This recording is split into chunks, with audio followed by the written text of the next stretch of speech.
Hi guys, it's Shauna here from Little Brown Dog Training. Today I'm going to show you how to get your dogs and puppies used to handling.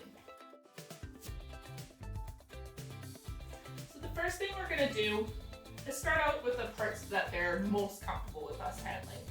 Usually that is around their chest area on the front where they can see where our hands are going. Just make sure it's a positive experience for them and they're not overwhelmed right off the bat.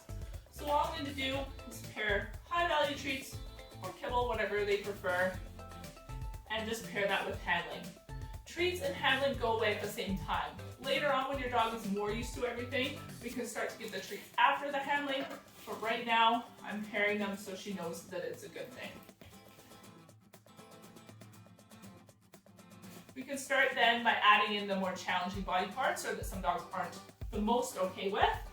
So potentially just holding her all down her legs, maybe reaching over the back of her head, and keep it really short, just a couple treats at a time. If your dog is enjoying it or not having the worst time, they should be coming back for more. They should be eager and willing to engage. If your dog gets up and leaves, that's a good sign that they're not feeling the most comfortable with it. Then I'm going to work on other areas, maybe like her ears, flip them back gently, kind of look in, and just get her a little bit more comfortable with that. If your dog's not super comfortable with their ears being flipped back, you can start by just handling around the base and just being really, really gentle with it. As your puppies get older, and especially with vet care, certain things are required of the veterinarians to examine them. So potentially their eyes, this is hard on a wiggly dog, just getting them used to that reach as well. Good girl. Hind legs, back feet, and tail sometimes tend to be a little bit weird for dogs. So we want to add those ones in later when they are comfortable, especially that overhead reach can be a little bit worrisome for some dogs. Treats, treats, treats, handling at the same time. And eventually once your dogs are comfortable, you can start to work on things like that reach, that hold, and handling, and treats, and then take the handling away. Good girl. And just rewarding her after the fact as well. We want to make sure that we always make it a positive experience for our dogs so that they learn that handling is a good thing and they're not left worrying what our intentions were or what we were going to do. When your dogs are super comfortable with that, you can start to add in certain grooming tools. So I have just some cotton pads here, easy to find at home, non-invasive, not too scary for most dogs, just wash them around small puppies because they might try and steal them, think they're a toy. So she's kind of giving me the side eye with these here, so I might just show her them first so she knows it's nothing bad.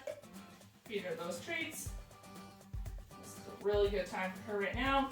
And maybe just give me a little swipe in that ear. She was kind of pulling away for that one, so I want to make sure that I'm only doing it for short intervals. She's asking for more. Just a little swipe in that ear, and then take it away.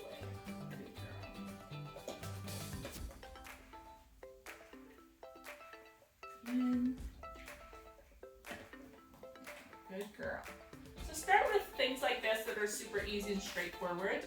I wouldn't add a full ear cleaner in right away because she's probably not going to like that. But if I get her used to the handling portion and the strange tools and the feeling of things inside her ears, it's going to be easy later on, or easier when I have to add in stuff like actual ear cleaning solution. And always think of your dog's socialization like a bank account. The more positive experiences you can build up, the less likely one bad experience is to knock the whole thing back down to zero. So if she were to get an ear infection and that's the very first time I handled her ears, you can bet that the next time I handle her ears, she's not going to be too happy about it. So we want to make sure we're doing everything before there's a problem, so our dogs actually get used to it and comfortable with it, and it's not a scary thing for them. Good girl.